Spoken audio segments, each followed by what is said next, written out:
I'd love to start with where things are now, like what you do now before we go back, if that's okay with you. What I do as far as, can you give me some specifics? You mean like, what do I do for work? Yeah. What do I do? Like what you do for work, the things like, navigating the trauma through poetry, those kind of things. Like where the place you are in now as well. Yeah. Doing a lot of writing, revamping my website with a lot of writing, trying to escape the AI pulling from my writing. I do run poetry forums. I have a poetry writing group. I definitely am a big proponent for healing through poetry because it taps into some deep emotions. So I have a Telegram group and we write from prompts, and those prompts are intended to help you kind of dig a little bit into your creativity. I'm also writing the sequel to Cult Child because I think it's really important to share the transitional phase and what it's like going from complete isolation and zero knowledge of the outside world to being thrown in it without any transitional support. So I do that. I sing on TikTok. I'm really good with self-care. I have 2 grown sons and 7 amazing grandchildren. So family is very important to me, and they bring me a lot of joy. So that's what I do. I do a lot of creativity. Oh, and also nature. I live in the Pacific Northwest. So I'm very blessed to be surrounded by water and mountains. So I'm a hiker. I love to get away, turn my phone off, be gone for a few days. So, yeah. Very nice. I got to see a little slice of the Pacific Northwest last year. We went into Astoria. We were doing a cruise around Alaska and then down to California. So we came in via the bottom bit of Canada and then into Astoria, and Did you come from Juneau? We never got as far up as Juneau. Anchorage, maybe? Wait a minute. Maybe Anchorage is further up. I think we came from Juneau. Yeah, we came from Juneau. We didn't get as far as Anchorage. That's what I'm thinking. It was only last year, and I've already forgotten. It's like, but yeah. But was it beautiful? Oh, absolutely. And stunning, right? As someone who kind of grew up on the Goonies, like Astoria being where that's kind of based as well, was awesome. But it is absolutely. You're going old school there. Oh, yeah, totally. It's an absolutely delightful part of the world. So, okay, Cult Child. Were you born into the cult? Were you in it when you were?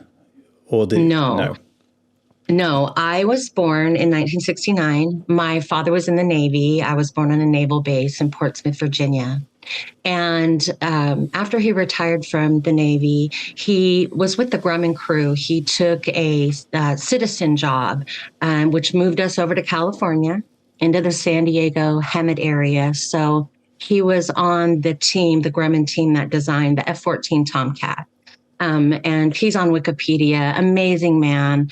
However, part of what comes with that type of work is that he was gone a lot. 6 weeks, 8 weeks, they're out testing. And during that time, I'm going to show you this connection. So there's my father, his best friend, and his best friend's wife named Emily. So she is the one who began to recruit my mother very subtly, as we know, come to our Bible study, bring your children. There's other children there, we'll play. That slowly moved in coming to these like revival meetings out on this farm in Hemet, California. And then, the discipline started rolling out. I was very young, but I can remember sensory feeling my mother change from this really like loving, happy, partying type of woman to this cold lack of emotion more and more. And they also used my father's work against her. See, your husband is building a warplane. The world is ending. You've got to go now. You've got to get your kids out onto the farm where we're going to gather God's army and prepare for the end times. So I was 3 in 1973. By that time, my mother had given my father an ultimatum. her mind was taken. And my father said, "You're crazy. I'm not going to live on a cult." And they got divorced. And that's where my book begins, because there's that first memory of being in the U-Haul and the long, long drive from California all the way to Massachusetts. And we all got sick. Me and my brother and my sister got really sick with like these flu type fevers. Mm-hmm. And we've talked about, my brother's deceased, but before, we've talked about, the body kind of knowing it's in stress and kind of manifesting that in this way where we didn't know how horrible it was where we were going, but we definitely had a sense of how horribly our life was changing. Mm-hmm. So that's the start of it. Okay. So, what was it in Massachusetts? Was that where your father was moving to, or was that where the cult wanted everyone to move to? Well, the cult had several compounds and all over the United States, Florida, Mississippi, up in the Midwest, in California, in Portland. They hadn't started buying land in Alaska yet.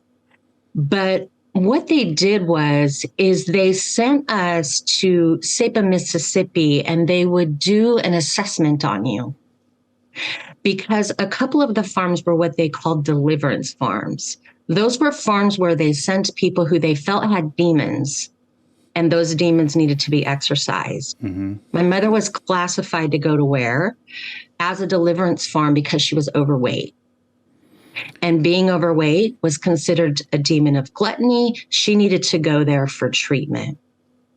So within the first, you find in my book that the day we got there, they started going through our stuff. Of course, we packed everything, including toys and memories and pictures and everything. Yeah.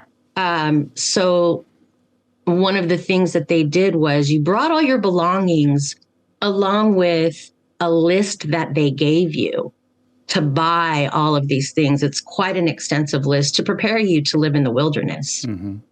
And then they sorted through our stuff, took what was needed. So it was a communist kind of system where everything got put into the coal and they divvied, except for money. They didn't divvy money, but clothing and bedding and things that people, and everything else was burned.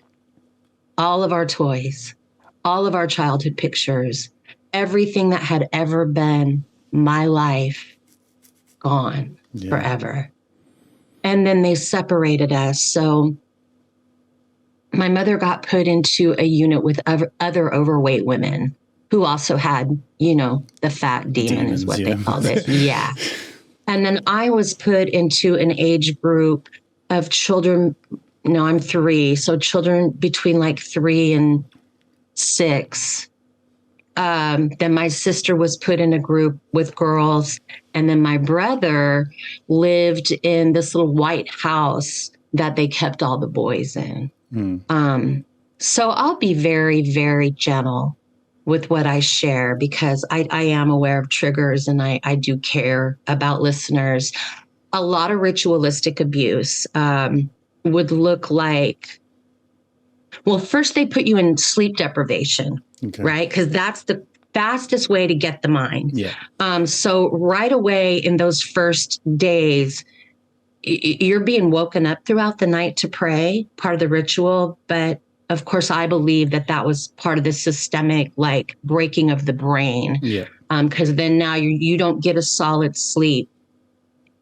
We children were woken up around 3:30, 4 o'clock in the morning and taken out to vast fields. Like, this compound was over 200 acres. I think it's like about 280 acres. Wow. And we spent about 2.5 hours doing field work, picking grubs off the bottom of potato leaves, and then we'd have breakfast. So everything was very regimented. And then, there was a lot of ritualistic abuse.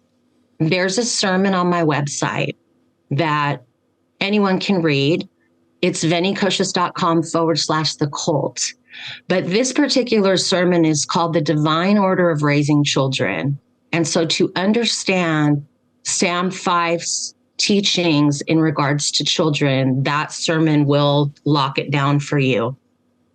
This included, he believed that and taught that children were born as beasts. So right out the gate, a baby is a beast. Yeah. And that needs to start being exercised from them at 3 days old.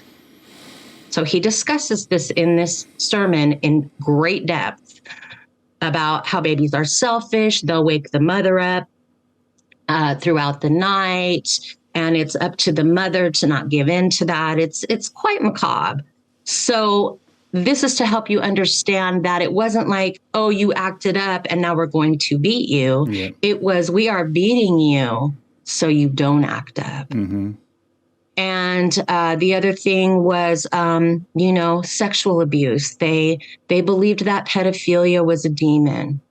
And so they welcomed those types of people to come for healing. Right. So we were like surrounded by these perverted people. I was even a victim, and other people were a victim of one of the leaders named Wassel, who probably took that position in order to be in control and have access to children.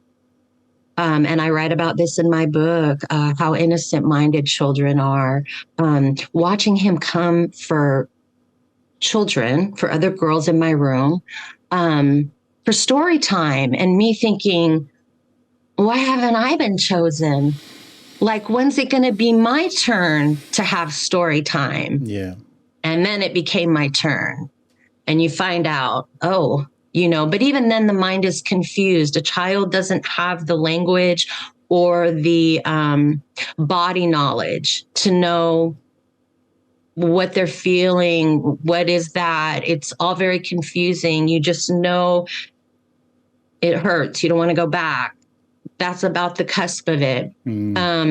There's many, many articles during the 70s. They were highlighted in the New York Times, the Charleston Daily, a California newspaper. And they also did torture. So we would be held in ice baths for hours or cold showers while being beaten with belts. I mean, just things like that. I'll keep it like I'm trying to not be too graphic. I understand. And I can't.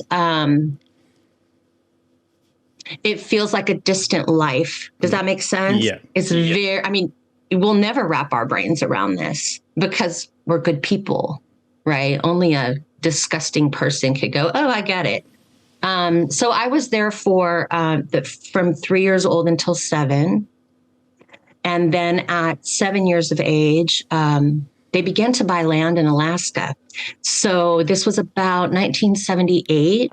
And in 1981, Alaska was set to begin paying out the pipeline dividends. So Alaska is a very rich state with gas. And they began to just buy land. You could still homestead land at the time. So they ended up, by 1981, they had 5 compounds in Alaska and had bought a tremendous amount of land.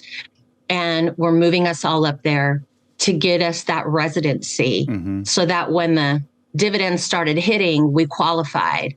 And so I can remember for years, all the adults lining up to sign off on their PDF form, lining up to sign the check over to the cult. So that is what I believe was the main purpose of them choosing Alaska. And then the state of Alaska had contracts with the cult. Right. So my older brother, who was maybe 14, 15, when we got to Alaska, he didn't go to school. He began working on the pipeline every day.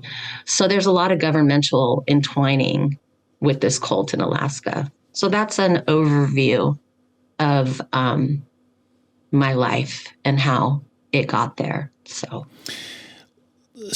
looking back, is there any way sort of you've seen how the coercion and things were used directly on yourself? Like, did you get to see the ways it was used on the adults? Like, for example, how your mum was brought in the first place. I know you were only 3 years old at that time, but like, is that something that you were ever able to have a conversation with her about, or other adults about, kind of how they would get a person to essentially put themselves and their own children in that kind of position? We definitely saw abuse all the time. So not only were we being abused, we were witnessing it constantly in some kind of way. Our mouths being taped because we talked too much. I mean, line after line. And I write in one part of my book, I believe I may have been around 5 years old, in the dining room, trying to get my mother to catch my eyes, just like looking at her and trying to will with my mind, like, please look at me. And she didn't. So a lot of despair and lost hope. I don't think that I really came to understand what happened to my mother until later in life, like through my healing process. We dealt with a lot of Stockholm syndrome after the cold. So my mother actually took me as a teenager when memories started popping off a little bit, and I would ask her questions. She tried to have me diagnosed as schizophrenia, and she took me to 2 different doctors, and they both were like, your daughter is nowhere near, like, she does not have schizophrenia. But it was like she was already trying to set the playground for none of this happened. It's all in her head. Yeah. And then I just think Stockholm syndrome really had me, my brother, my sister very locked down. It was like, oh, we don't want to hurt mom. And the few times that I did try to bring it up, she'd say things like, why do you always have to dwell on the past? Like, why those days are over. And that's a little bit her generation, right? So that's what you got. And when she passed away in 2008, I was like, really learned that you can't wait for someone to take accountability to get closure. Because my mother died on me, right? And so that never happened, and I had to heal on my own. Yeah. Yeah. I mean, that's, I think, an extremely powerful lesson to learn. So at 7, as you say, they started moving up and getting land in Alaska, working on that. Like, what happened next for you? Did you move up to Alaska and were still part of the cult up there? What was the next part? So they moved us up there, and it was interesting because, it felt a little bit like freedom because I was now back with my mom and back with my brother and my sister in this little family unit. And then we moved up there. It was spring. And they were trying to get cabins done for people before the cold hit because it gets, 40, 50 below there. So they moved us up into the top. They have these big buildings called tabernacles. I don't know if you've read the Bible, but there's a tabernacle in the Bible. Do you know the story of the tabernacle? Oh, probably from a long time ago. Okay, let me just tell you that you understand I was Christian at one point. Yeah. So in the Old Testament, there's a tabernacle and it has 3 sections. And in the middle section is like the place you can speak with God, and they would tie a rope and bells around the holy person who was taking whatever from the people in the outer section who weren't holy enough to go in. And he would then that person would go in, and if you heard the bells stop, God had killed them and pulled them out. So, and they would use the rope to pull them out. Just a very brief overview of a very long story in the Bible. So that's where they took that word tabernacle from, is from that Bible story. And so that's in the bottom was a massive kitchen. I mean, you're talking 200 to 300 people per compound. So huge kitchen, all wood burning because we didn't have electricity or running water. They ran electricity into the tabernacle from a generator. Okay. And so they moved us upstairs. They had made these makeshift rooms that would accommodate families. And my mother worked in the kitchen and then transferred to the bakery, and they believed in visions. So my mother was a visionary where they would seek visions to make a decision. Say you, Dave, worked in the pig pen. Then you felt God had ministered to your heart that you needed to be moved to the hay barn. And that was your calling now, to work with the hay, right? Yeah. Before you could have that done, you'd go to an elder very humbly. And then the elder would go to 3 visionaries and say, we need you to seek visions. We have a decision to make. And they wouldn't tell them what it was about. And then those 3 visionaries would pray. Like my mom, we had to be very quiet. And she was in her, like getting her vision and writing in her steno notepad. And it would look like this. They would come back to you and say, Dave, the visionaries came back and 2 of them, are a no. And what would make those 2 visions a no would be, I saw demons and I saw Dave surrounded by fire, or I saw a man surrounded by fire. So it's like this negative vision. So that's a no. A yes would be, I saw an angel on a white horse flying through the sky and the trumpets were singing, and that would be a yes. And that's how they made decisions about everything. It's a very layered and very complicated system meant to keep the mind in this constant state. So my mother was busy doing that. My mother was busy in the bakery. They did have a schoolhouse and very limited education. An example would be, I never learned about slavery in America. Okay. Ever. Didn't know racism existed or anything like that. I wouldn't find that out until probably college, when I voluntarily took like American history and things like that and was like, what?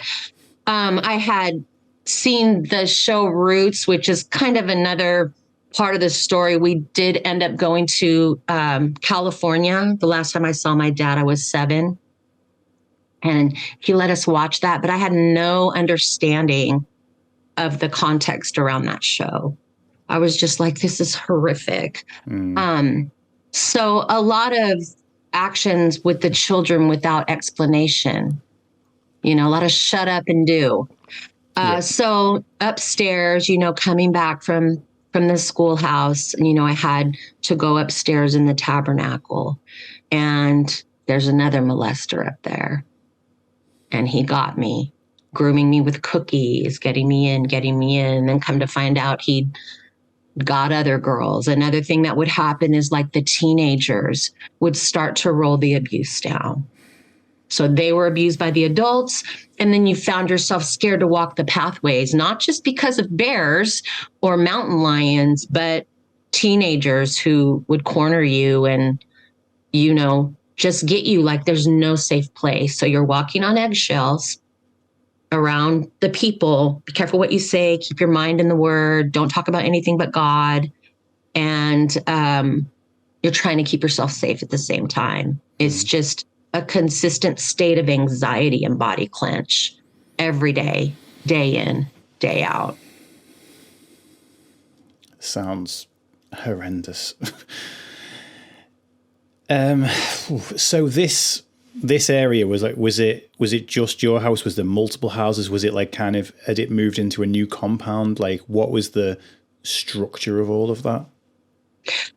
You can actually look at it on Google Maps today and see it from an overhead view because it still exists. Lots of land still being constructed and pathways being built, log cabins. We lived in the tabernacle for a couple years before they finally got a cabin ready for us. So they sawmilled all their own wood, built the cabins. Your cabin kind of depended, like we had a smaller cabin. So it was my mother. And by that time, my brother had run away. My brother ran away 2 times. And the second time he succeeded. And of course the elders had much nicer cabins. And then there's all these rules. We were told what to wear. Not allowed to have snacks in the cabin. You were required to go to meals. Just very regimented throughout your day, day in and day out.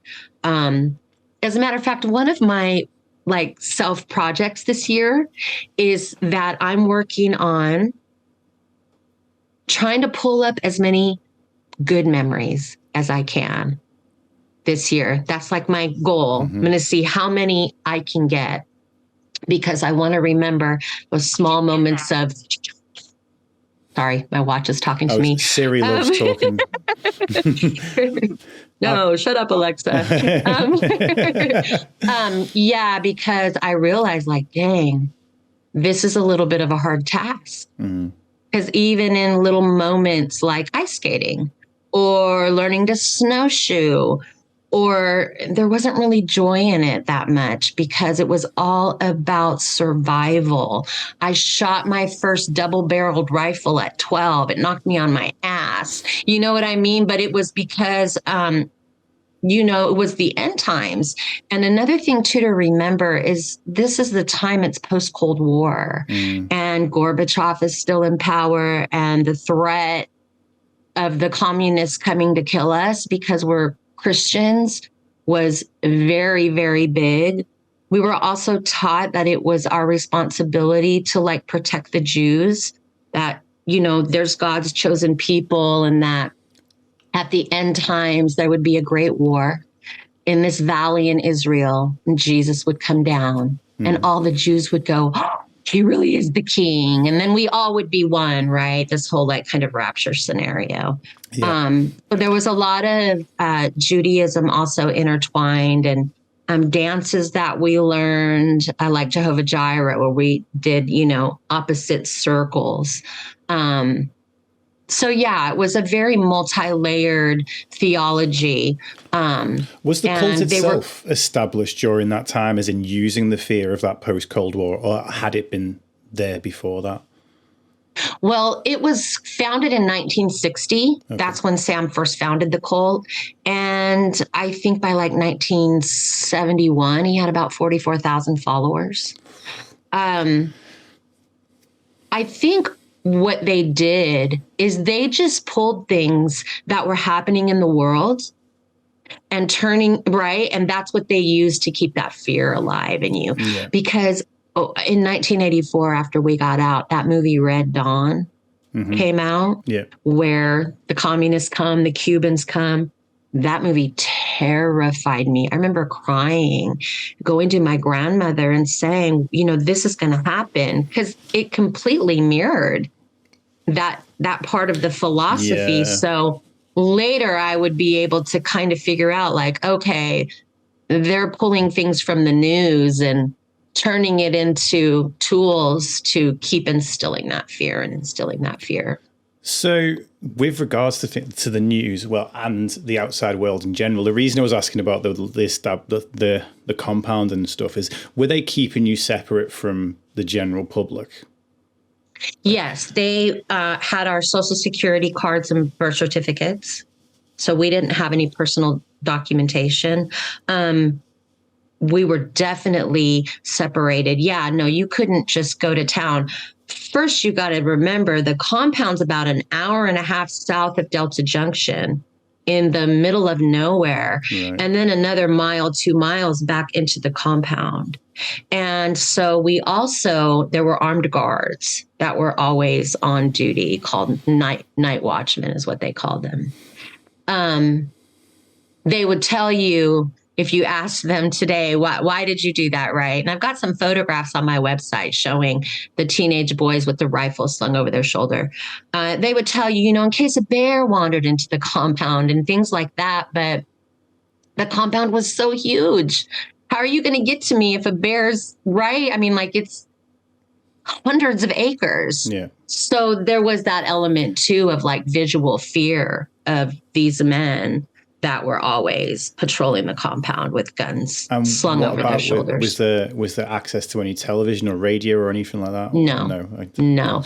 All of our, I remember they let us get National Geographic probably around like 1981, but they would tear out pages. Like a specific memory is the Malawi tribe in Africa, the ones that have the rings. Mm-hmm. And so I remember seeing that picture, but it was so stupid because like they'd cut out the boobs, right? Because they were naked. Mm-hmm. It's like, what's there, but they would go through that. And then we got Life magazine for a minute, which they would censor, or Time magazine, which they would censor until Time put on their cover two teenagers kissing. And when that happened, no more Time magazine was allowed into the compound. Wow. We did watch everything that we did watch and hear was dictated for us. A lot of listening to sermons through tape. So if you kind of think about Jim Jones, yep, how that was always playing. So that at meal times. And just like they made us watch The Hiding Place about Corrie ten Boom. Such a horrific movie where you're just watching the Jews just be shoved into these gas chambers. And here we are, these little kids. Again, we have no context about it. We're just being told, see, that's what they do to you. If you believe a certain way, they didn't teach us about Hitler or how horrific he was or anything. They only used that one little portion to solidify that our lives were always at risk because we were Christian, because of the communists, because of the apostates in the outside world. I remember reasoning with myself one time when they did a drill on us. So they would like line us up against the wall and they'd dry cock a rifle on you and scream at you like, do you believe in Jesus? Because you're practicing to get ready to die. Oh my. When the communists come. And I remember thinking, I was around 12, well, I'll just say I don't believe in God and then I'll live. But then that other part of your mind is like, really? So you want to have your earthly life and spend an eternity in hell? Or do you want to give up your earthly life and spend eternity in heaven? So I would later find out, many years later, in counseling, where she was like, yeah, that's death training. Like my mind didn't know those things. But that's another example of just how they continuously kept us controlled and abused. So can we return back to the timeline again now and look and talk about like from again, once you were in Alaska and you have those times where you were kind of fearful of the teens and that had all been developed. What happened next for you? What was the kind of next big milestone, if you will? Sure. I do want to tell you this. My father fought so hard for us, and my mother lied for many years and was very open about how your father doesn't want you kids. He never wanted you. He doesn't care about you. And when I was around 12, he sent social services in Alaska. He was trying to get help for us. Like, they won't let me, talk to my children. They sent out a social worker. And I go into deep detail about this in my books. I think it's really important that people understand what happens in the mind of children that are in such terrible abusive situations, even in like a family cult, right? Where it's just the family. Where I'm terrified. And she took us alone outside the cabin, my sister first and then me. And I was scuffing my feet and I was like purposely dejecting my body, just hoping she'll like notice. But because I said, yeah, sure, it's okay here, because 3 days before she came out, my sister and I were pulled into a meeting with the leader and the elders who told us, girls, the devil is sending an agent here to test your mother. And this is a golden opportunity for you to show your faith in God and how strong you are and to stand up for your mom. So that's in my head, right? It's like, this is my responsibility to stand. And then I remember she would, finally was like, that's everything I wanted to ask, And then she walked away and I watched her go down the pathway. I'm watching her back walk and my brain is like, scream, tell her. And that moment is so profound for me because that was the moment as a child, I think I lost the very last little bit of hope that I had to be rescued. So my mind then turned to, in 6 years, I'm going to be 18. And I began to plan running away. So that's where my mind went after that moment where that was it. Nobody else is coming to help me. Yeah. So you were planning to run away at 18, or you were? Yeah. Yeah. Okay. Why was wait until 18? Because I understood that at 18, I was like an adult. Okay. Like I knew that when I turned 18, I was an adult. Right. But of course, my mind couldn't think, like, I didn't know I needed a social security card, or I didn't know I needed a birth certificate. I would have run away and to nothing. But, your mind doesn't think about that. You're just thinking about that first step is like, I got to get off this compound. Yeah. And that was it. That was all my mind was now just waiting for. And then, of course, my other side of my mind was like, but then maybe I'll get married. Maybe I'll meet, maybe they'll arrange me with someone here and I'll have a good husband and a life.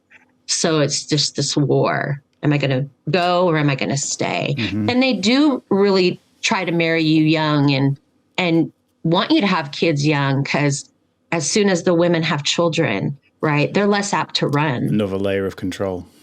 Yes. So you said your brother you ran away twice and the second time was successful.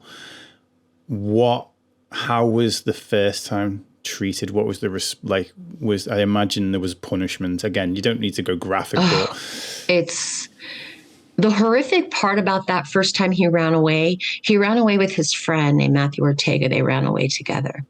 They got picked up by an Alaska State Trooper. And my brother told me, I was trying to tell him, please don't take us back. Like, my sisters are there.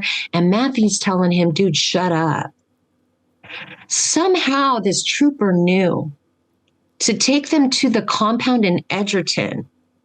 How he knew, I don't know. It reminds me of the FLDS. On the payroll. Yeah. So they just took them back to the Edgerton compound, who then transferred them back to Living Word Ministry in Delta, where we were. Mm-hmm. And, they got beat like men. And then they were both assigned to be with an elder for 30 days, and they weren't allowed to speak to anyone because they had to be, right, they'd now been in the outside world and were showing defiant behavior. So he was assigned to stay in an elder's cabin for 30 days and had to be with him at all times. I take it that the other members of the cult were made aware of what the punishment was. Like, this was used as an example, as a kind of coercion not to run. Or was this all done behind closed doors and you only found out later on? No, everyone knew that they had run away. And, so my brother was brought to meals with the elder, who I believe was Steve Durder, if I recall correctly. So I would see my brother with Steve over there eating, but he couldn't talk to us or say hi or wave like, hey, there's my sisters, there's my mom. Mm-hmm. So that's public humiliation and shunning. So that's part of the punishment, is nobody gets to talk to you.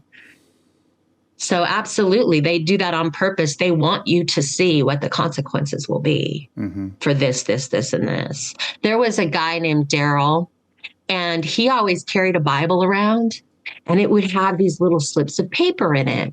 And he was always looking for an elder to sit and discuss the word and break down the Bible. And they ruled him as defiant and kicked the whole family off the compound. Because why are you questioning the word? And why are you looking for an elder to question the word? You're not here to be submissive to God, Brother Daryl. So you don't fit into. And they dropped them off in Fairbanks with not a penny to their name, their belongings in a duffel bag, gave them back their ID, and that was the end of them. So they did stuff like that as well. So you learned not to question.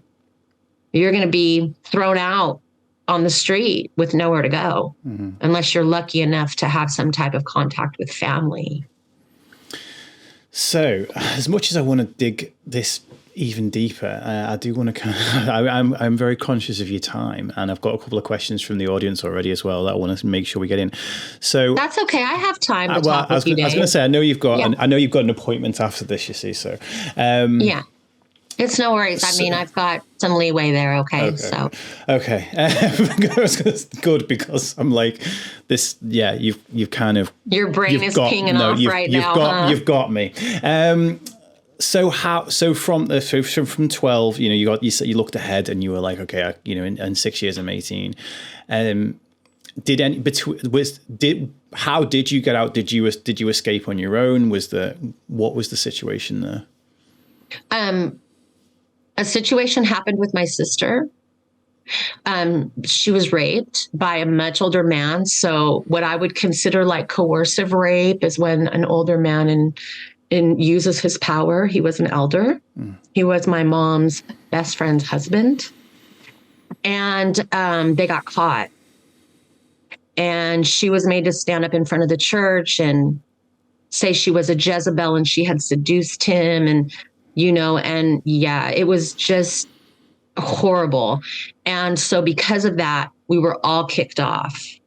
And my sister will be the first to say that as horrible as that situation was, it saved us in a way, right? And then I would find out later that like the other family that got kicked off, they stayed cult associated. They moved down to Florida to be associated with another compound. So it was all a ruse, right? And then, my mom would like still talk to his wife because that was her best friend. She totally blamed my sister. How could you do this to me? For me, it was all very confusing. I just like woke up one morning to my mom screaming and yelling, like, how could you do this? You whore. I mean, just berating her. So I was very lost. Nothing was ever explained to me. And they packed us up. I remember them coming to the cabin to go through our stuff to see what we had packed. So they did that. And then we were dropped off at the airport. And the only place we had to go was my grandmother's farm in Tennessee. So that's where we ended up. So your mum still she didn't want to be kicked out. This was a bad thing for her. Yes, very bad. My sister had completely shamed her, completely ruined us, completely ruined our life. And that's absolutely how she looked at it. And how old were you? Disgusting. How old were you at this point? I was 14. Okay. That is, I mean, I was thinking when you talked about the previous group of people, like how that, that was how they ended up out. I was like, okay, there's your way out. It's question the word. It's like but obviously it's significantly that's all well and good if you want out, and everyone in the family wants out. But obviously with your mum still being so ingrained in there and being such a part of it, not wanting out, it was just kind of makes me think of when you said before that she was one of the visionaries. Do you feel like that certain people get given those roles as a sort of, to use flattery as a form of control? It's like, you're so important, you're one of our visionaries, like making you feel more important, and as a result therefore kind of a greater sense of belonging. Do you think that is one of the kind of reasons there? I've talked to some other adults who were visionaries, and I found like this pattern that they all seem to be like kind of highly sensitive people, very empathic. And maybe, I don't know, the cult may have considered them even to be a little psychic. And so it seems like those were the people that they chose, where maybe they more played on that ability of insight that certain people had, knowing they'd bring back really good visions. I don't think they cared whether my mother thought she was important or not. She certainly did think she was important and ended up being the head of the bakery, right? Yeah. So there was a lot of, also, I just want to bring this up, the gossip. To this day, this triggers me. So my mom would people would come over because she was very open. So you could kind of talk to her about anything and they felt like trusted. But she might talk to you, Dave. So I'm watching this as a child. And saying, brother Dave, I just love you. Whenever you preach, I feel so ministered to. And then later at the cabin, she's talking to Sister Peggy, saying, you know what bothers me about Brother Dave? He just feels like he's filled with ego. Mm-hmm. That was constantly all around you, that type of behavior. And also, anybody could discipline the children. So you could get snatched up and beat by anyone. So like our teachers beat us. And so you had that kind of like this all the time, making sure am I acting right? Am I behaving right? I do want to say this too. Brother Sam died in 1979 in a plane crash. And after that, some things started to morph a little bit. His predecessor was a man named Buddy Cobb, who would then be the leader of the cult until he just died in like 2000, I don't know, I think 16 or somewhere around there. And something slightly changed depending on what like the elders want. Here's an example. Then you could go to the tabernacle, maybe get your food and take it back to your cabin. Mm-hmm. So, that's what a little sense of freedom looked like. Mm-hmm. Like, oh, we're not required to go to all meals now. So little tiny changes. Yeah. And I think they do that to make you feel like you have, like we're evolving and we're getting a little bit more free. And yeah. Okay. So after, you get dropped off at the airport, you've only got your grandma's to go to. What happened next for you? And I imagine did yours and your mum's paths start to diverge at all? Like you wanted out, she wanted in. How did that dynamic all go?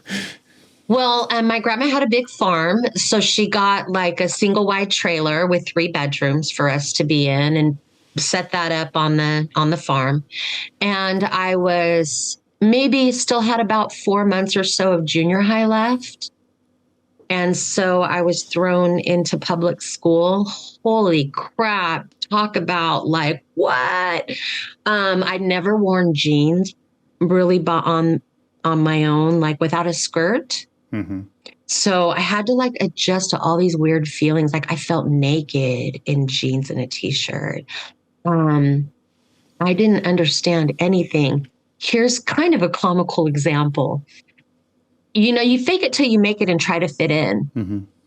And these kids were talking about John Cougar Mellencamp. And that's one of those moments where I'm like, I'm going to try to fit in this convo. And I say, oh, yeah, I know that type of cougar. And then they all look at me like, you don't know who John Cougar Mellencamp is?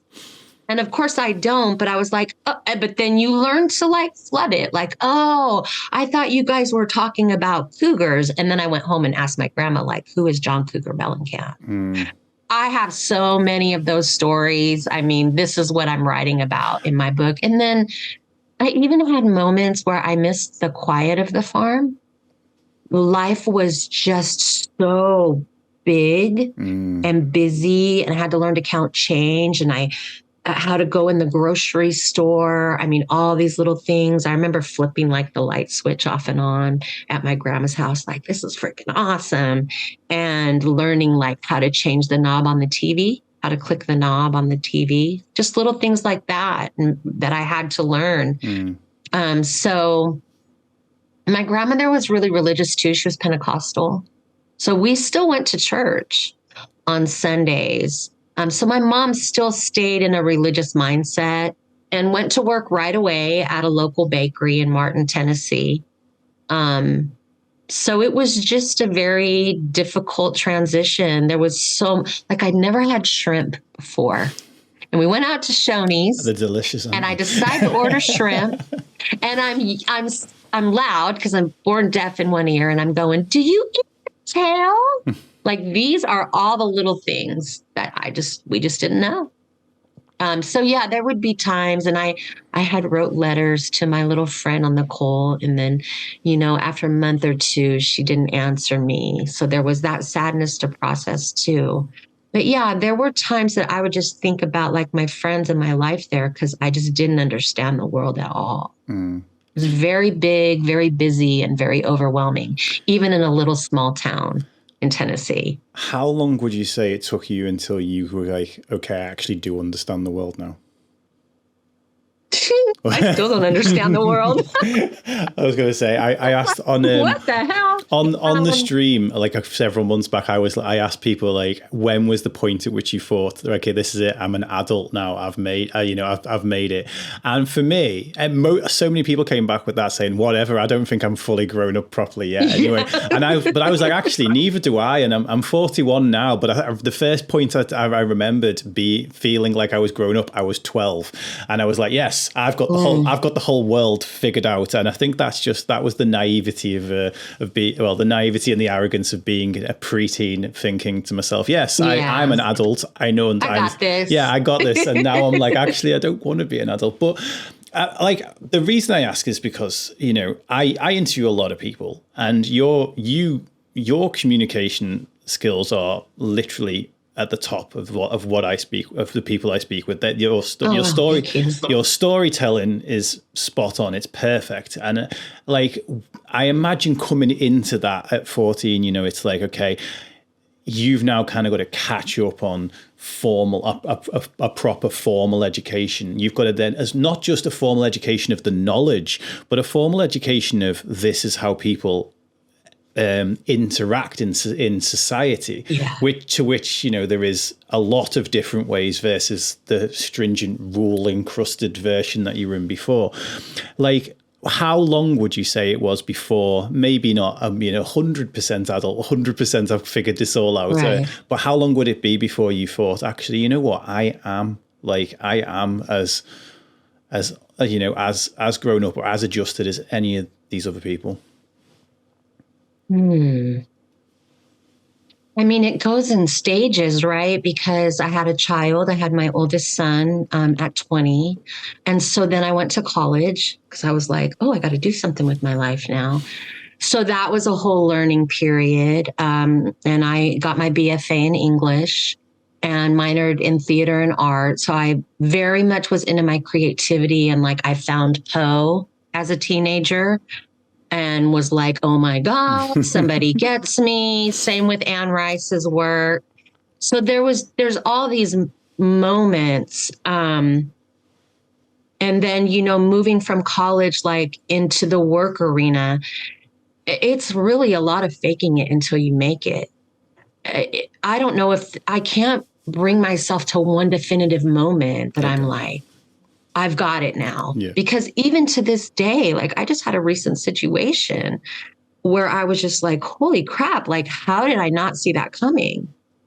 Right? Yeah.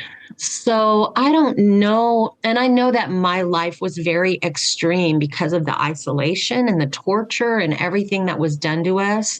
But I always kind of feel like I'm still on this journey of figuring it out. But definitely, as I got into my 40s and was starting to get into some counseling, I just learning boundaries.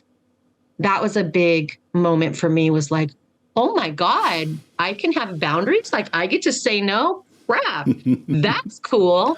And those little moments of boundaries and learning how to speak them and hold them and not care about what people have to say about it. Those are the moments I think that I started to feel like, okay, I'm coming into my own identity. Because when you don't have any identity at all, or your whole identity is wrapped up in a theology, in abuse, in torture, to find who that little kid might have been, I don't know if that's really possible, more than it is to say, okay, what is my identity? It must be the things I feel really passionate about, which is art and music and writing and poetry. So knowing that I was kind of a creative child, I loved to sing. That's how I was able to say, this is my identity. Like, I am a creative person. I've got a neurodivergent brain. I'm a polymath. I'm an autodidact. I'm all these things, and finding these familiarities to understand what my identity is now as an adult. Yeah. I want to come to a question that we've got from the audience, which is, while you were in the cult, how did you feel about God Did you believe in God? And what about now? I was very afraid of God. So I was terrified. So there was never a like, oh, God loves me. And you'll read some of this in my book, like when I volunteered, like, when they call for like, who wants to be baptized, like moments like that. So it was more fear. I was terrified of God. And now I'm probably agnostic the most in that I look at God. Well, first I break it down from the Bible says that God is love. So if I just take that one sentence and say, well, love is a state of being, it's how we are, how we behave, how we treat others, then I more look at God as an energy than an entity at this point in my life. Like, I don't believe in hell. I don't believe in demons. I say very often the only demons I've ever known in my life were humans. So if I believe in demons, it's them. And so I just believe in like trying to do the best that you can, trying to be the best person that you can, embracing your power. I meditate. I do a lot of meditating. I meditate every morning just to keep my mind very calm. I'm not meditating to anything, but more I'm into gratitude. Holy crap, gratitude saved me in some very dark moments where I was like, wait a minute, like you've got to stop right now and just name 3 things you're thankful for. And boom, it would switch my state of being. I dealt with many, many years of dissociation and traumatic amnesia and just kind of like robotically trying to make it through life. So I believe in self-care, and just doing the best for you, but I don't believe in God as an entity. So that's where I'm at today. Okay, good answer. Another question from the audience is, given the situation, I could imagine that trust in other people would have been severely damaged when leaving the cult. How did you start building your trust in others again? Very good question. God, that's a good question. And on Valentine's Day, I'm going to join Rachel in the OC on Twitter Spaces. And that is the topic, how to learn to love and trust again after especially sexual abuse, because that really, breaks you down. Boy, it's hard. I can't say that I completely trust. And it sucks because sometimes you give your trust, like a situation I was just in where I gave my trust and I was blindsided and my trust was broken. And I was like, holy crap, I feel set back. So I just take my time with people. I'm learned from that situation that I apparently need to take more time with people, vetting them, getting to know who they are, what they're about, before jumping into collaborating and things like that. But yeah, it's something I still work on. It's very, very hard to trust, especially when you continue to keep being damaged by untrustworthiness. And why are you still like, there's a lot of self-blame that comes into that, where someone can say, what am I doing wrong? That these people think it's okay to treat me this way, talk to me this way, use me in this way. So there's a lot that goes on in the head when it comes to trust. Where I have full and complete trust would be with my sons, love them and trust them implicitly. My best friends who I've had for many, many years. My attorney, client, right? There's people I trust without question. Yeah. But that circle is pretty small. Yeah. Do you, in the work that you do now, do you kind of have much contact with other people that have escaped from cults? I have a lot of contact with people that have escaped from the cult I was in and survivors. One thing that happened after I wrote my book is cult members would come and try to drive the stars down, the little star reviews.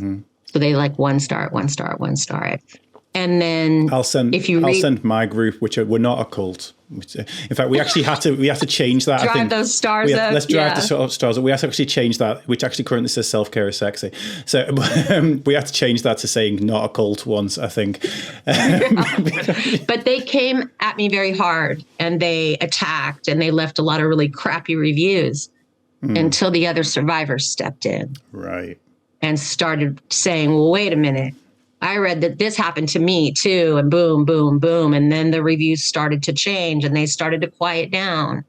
So I talk the most. Like, one of my best friends is the 4th generation survivor of the cult. She left about 11 years ago and still lives in Alaska.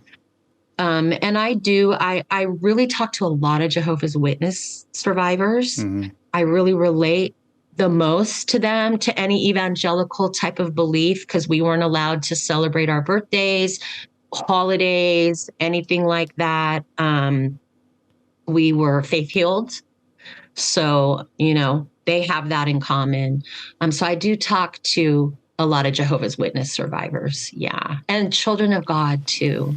Have a heart for them as well. What a horrific cult that was with David Berg. So there's a couple of those survivors I talk with. Is the cult still going? Oh, yeah. Yeah. So other than driving your reviews down, because you now speak out against them, does that lead to any comeback on you whatsoever? I mean, I get attacked. I moderate my comments on my website, and I have tons of comments in the back end with these long, you're a liar. You just never lived in God's way. I mean, the diatribe that so yeah, I mean, they got really ugly. They made a Facebook group about me. They accused me of murdering my mother by withholding food and medicine from her. My mother passed away in Texas. I lived in Nevada. Like, they just straight would make lies up. So a lot of trying to and I just learned not to give them any attention. Like, I don't feed trolls. I just ignore them, block them, and move on. So eventually they kind of quieted down. But every once in a while, yeah, I'll get attacked. But more, I get messages. Just last week, I got a message from a woman who's leaving one of the Midwest compounds, and they won't let her have her kids. And so she's fighting for her children, and they will fund the husband's divorce. Like, they funded my mother's divorce. That's how bad they want your children. And so I've written declarations. I wrote her a declaration, an affidavit for her court case, and I do what I can. I've talked to some members that are trying to leave, that are stuck in Delta Junction, where they're stuck in this loop of, I rent this house that's owned by the cult, and I also work for them. So how do I leave this dynamic? Because now I'm paying rent back to them. And, that's how they run that loop. Yeah. Yeah. So, and I also do have a big heart for sex abuse survivors, because it really does shatter a child in astronomical ways. So I'm definitely a part of that part of the mental health community. Yeah.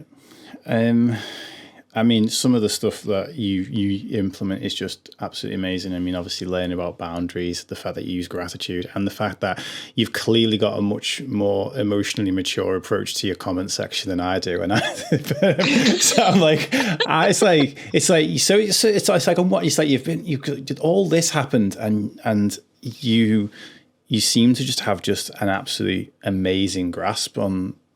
I know you said before as well, it's an ongoing journey. You're still learning, but you seem to. I'm just really glad to hear where you are now. What other than gratitude and stuff like that, and literally things I've just said 10 seconds ago, my own brain disappears out my ears sometimes. What has been another kind of really important lesson for you to learn during your own healing? That it's okay to stand up for myself. I don't have to be a people pleaser. It's okay for people not to like me. and that it's okay to create an environment that's conducive for myself. It doesn't make me weak or bad. I live with some pretty deep impairments that were created because of people who did horrific things to me as a child. And I don't have to carry shame about that. Will I always be sad? Oh, yeah. Like, I always have moments, like I'm not afraid to cry. I don't hold my tears back. So yeah, it's like an ongoing process of grief. And I just make sure that I love silence. I love quiet. I love soft music. I pay attention to my sympathetic nervous system and just really try to keep my environments calm as much as possible, knowing that, that's the best for my mind is to stay within this kind of peaceful realm in my life in general. Amazing. Is there anything else that you think it's important to add that I've not led you towards with any of the questions?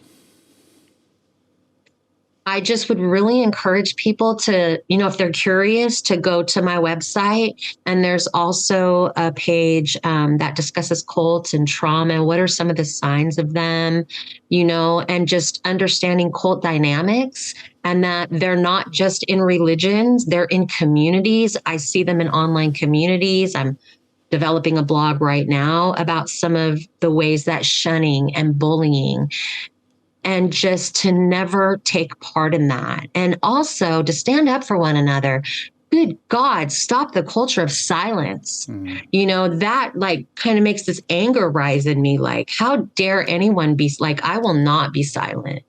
I will stand up and I will speak. And we all should do that for survivors, especially when they're attacked. So ending that culture of silence too. I mean, yeah. Absolutely. That's so important. Yeah. Yeah. Where are the best places? You've obviously mentioned the website. It's VennieKocsis.com. Yeah. Yes. How do you pronounce your surname again? Because I'm going to have to put an intro on this when I put the audio. That's okay. It's Kocsis. It's a Hungarian last name. Right. Okay. Yeah. Let's just write that. Kocsis. Okay, I have definitely not been saying Kocsis over and over again whenever I've... Oh, that's okay. I've been called that in the middle of the emergency room or the doctor's office, or, you just roll with it. Well, whenever I'm in America, my surname over here is pronounced Cottrell, but in America it's pronounced Kittrell. And they'll go, I'll be like, I've got a reservation for Cottrell, and they're like, what? And I'm like, Cottrell, what? Cottrell. Oh, you mean Cottrell? It's like, no, I mean Cottrell, but sure. You said that so American too. That was great. Yeah, we do accents around here. Is Twitter, if anyone wants to kind of reach out and kind of say anything, is Twitter the best place for that and stuff? Okay, Twitter, my website. I have a contact page on my website. Yeah, either way, I'm most active on Twitter. I do have a Facebook page. If you just type in Vennie Kocsis, you'll find all of that in Google search. It'll give you quite a few pages of stuff I've done. I've got a media page with a lot of podcasts. I look forward to adding this one as well. So yeah, I'm so appreciative. Thank you for caring about cult survivors and creating I really appreciate you guys who do this and create platforms where we can tell our stories and talk about it. Well, thank you. You're welcome. I thank you though, a million times more, for being so open with your story, for sharing so readily, just for being here, for giving us the time as well. It's been fantastic. I know there's been a lot of admiration for you on the live chat as well. Oh, thank you guys. In fact, one that I wanted to read out. Where's it gone? Where's it gone? It says, I love your sign too that says self-care is sexy. I'm like, I got to get me one of those. That's great. Well, we have that's voted for picked by a member of the audience every week, you see. So so I don't get to choose what goes on there. Apparently, they made me have Dave is awesome on there for a little bit, which was cool. Which was it's cool. Apart from the fact that then when videos go up, it looks like I just love myself, which I don't have a problem. But there's a very big difference between loving yourself and loving yourself. You know. So yeah, I understand. But the message I wanted to read out is from Lindsay, who's one of my moderators, that just says, such a big heart, and I'm happy to know that they didn't take that from you. And I think, thank you. I will double down on that. That's sweet. So, well, thank you so much for joining us today. It's been an absolute pleasure. And I haven't read the book yet, but I'm very, very interested to delve even deeper into this. And I'm especially looking forward to the second book, because I do think as that transition period, I think there's a lot to be, as you said, there's a lot to be said there, and no one's really talking about that. And I just think there's so much that could be learned from that. So thank you for everything you do. Thank you for putting it out there. Thank you. Because I know that reliving this stuff in order to educate and inform others can't be the easiest of tasks. So thank you so much. Thank you. Appreciate you. Appreciate you back, and enjoy the rest of your day. You too. Thank you.